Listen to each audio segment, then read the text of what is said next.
এটা ছিল আব্বুর সাথে কাটানো আমাদের জীবনের শেষ ঈদ আর সবচেয়ে ভালো ঈদ।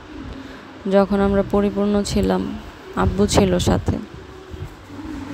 আমার বাবার ব্যক্তিত্ব এতটা সুন্দর ছিল, আমাদের সাথে আব্বুর বন্ডিং এতটা স্ট্রং ছিল।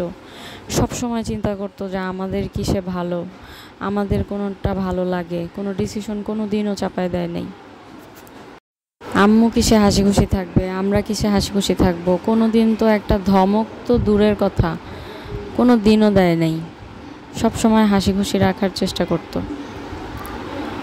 তো গত বছর বললাম না, অনেক ভালো একটা ঈদ গেছে, জীবনের সবচেয়ে ভালো ঈদ, মানে শেষ ঈদ বাবার সাথে কাটানো। হাত ভরে মেহেদি দিয়েছিলাম, লামি আমাকে মেহেদি দিয়ে দিচ্ছিল। এটা আমাদের গত বছরের গরুটা। আমার বাসার গ্যারেজে এনে রাখছিলাম গরুটা, যাতে বৃষ্টিতে না ভিজে।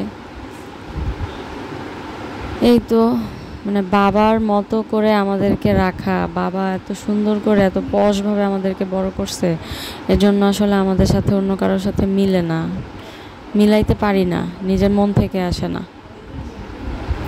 যে বাবা হচ্ছে সব সময় কষাই নিয়ে হচ্ছে যে গরু বানাইতো, বসে থেকে বাবা আর মিথুন বসে থেকে যে দেখতেছে কষাই গরু বানাচ্ছে, বলে বলে দিত, ইনস্ট্রাকশন দিত যেভাবে এভাবে করো।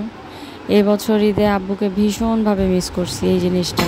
আর আমরা তো ছোট মানুষ, হয়তো সব কিছু সুন্দরভাবে মেনটেন হয়েছে, কিন্তু বাবার মতো করে হয়নি।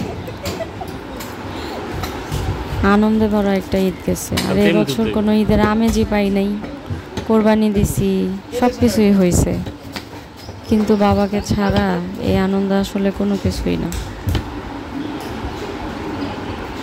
বাবা যদি দেখতো যে আব্বু নাই, কিন্তু আব্বুর ছেলে মেয়ে সব কিছু সুন্দর মতো মেনটেন করতে পারতেছে, বাবাকে শেষবারের মতো আরেকটা বার আমরা 3টা ভাই বোন একটু জড়ায় ধরতে পারতাম।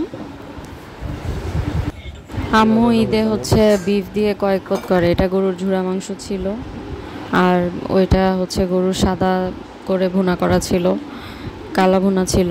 পরোটা দিয়ে হচ্ছে রাতে আমি বাসায় যেয়ে খাইছি, মানে আমার যাইতেই হবে, না গেলে আব্বু ফোন করে পাগল করে ফেলতো, কখন আসবা কখন আসবা।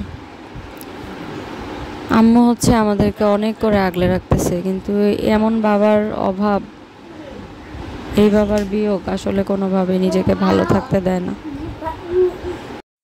প্রতিটা মুহূর্তে আব্বুর কথা মনে পড়ে। আর এবার কোরবানির ঈদ আসার পরে তো আরো বেশি